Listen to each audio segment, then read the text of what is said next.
हरियाणा के गब्बर अनिल विज, क्या बीजेपी उनका अपमान कर रही है? क्या बीजेपी में सिर्फ अनिल विज के तजुर्बे का इस्तेमाल किया जा रहा है? क्या अब अनिल विज बीजेपी से नाराज हैं, हरियाणा सरकार से नाराज हैं? क्या बड़ा कदम उठाने के लिए मजबूर हैं? क्या अनिल विज अब इंडियन नेशनल लोक दल में जा सकते हैं? क्या उन्हें अब भारतीय जनता पार्टी को छोड़ देना चाहिए? ऐसा हम नहीं बल्कि अनिल विज का एक पोस्ट बताता है। इस पोस्ट के बाद कई ऐसे कमेंट किए गए जिसके बाद सवाल खड़े हुए कि क्या वाकई बीजेपी यूज एंड थ्रो के जरिए अनिल विज का सिर्फ और सिर्फ इस्तेमाल कर रही है। दरअसल 12 सितंबर की तारीख, वो तारीख जब अनिल विज ने एक्स पर एक पोस्ट किया।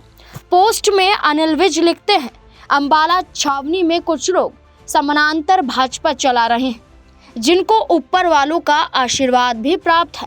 कमेंट बॉक्स में लिखें कि हम क्या करें, पार्टी का बहुत बड़ा नुकसान हो रहा है। सीधे तौर पर अनिल विज ने कह दिया कि बीजेपी दो धड़ों में बटी हुई है जिसकी रेखा कभी मिल नहीं सकती है। दो तरह की हरियाणा में बीजेपी चल रही है और नुकसान सिर्फ पार्टी को ही होगा। ये बात भी अनिल विज ने कही, जिसके बाद कई लोगों ने सवाल खड़े किए। कमेंट में अनिल विज को नसीहत देते हुए नजर आए। कई लिखते हैं कि मंत्री महोदय, नुकसान आपका हो रहा है या पार्टी का, ये तो हम नहीं बता सकते, लेकिन इतना ज़रूर है कि भाजपा ने आपके अनुभव और आपकी वरिष्ठता को कभी तवज्जो नहीं दी। 3 बार सरकार बन चुकी है, कम से कम एक बार तो कमांड आपके हाथ में देते, लेकिन आपकी तपस्या और मेहनत का कोई भी फल अभी तक नहीं मिला है। ये बात यहाँ पर लिखी गई।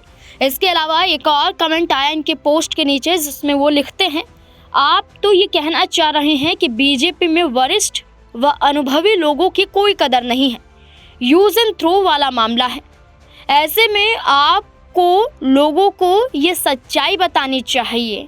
कम से कम बुढ़ापा तो सुधर जाएगा आपका, क्योंकि पहले आडवाणी जी, सिंघल साहब, स्वर्गीय सत्यपाल मलिक जी, श्री जगदीप धनखड़ और अब अनिल विज जी, किसी की कोई कद्र नहीं बीजेपी में, जबकि नेहरू जी और गांधी जी को पक्ष और विपक्ष दोनों याद करते हैं। इतना ही नहीं, एक और पोस्ट लिखा गया जिसमें सीधे तौर पर इंडियन नेशनल लोक दल में शामिल होने की नसीहत अनिल विज को दी गई। इस पोस्ट में जो कमेंट आया उसमें लिखा गया, आप इनेलो ज्वाइन कर लो, आजकल सारा रिजेक्टेड सामान वहीं इकट्ठा हो रहा है। ये नसीहत अनिल विज को दी गई। अब देखना होगा कि इस पर भी क्या अनिल विज कोई बयान जारी करते हुए नजर आएंगे, पलटवार करते हुए नजर आएंगे, या अनिल विज की जो नाराजगी बीजेपी के प्रति दिखाई दे रही है क्या अब जग जाहिर हो चुकी है? क्या बड़ा कदम अनिल विज उठाते हुए नजर आएंगे? देखना काफी अहम होगा।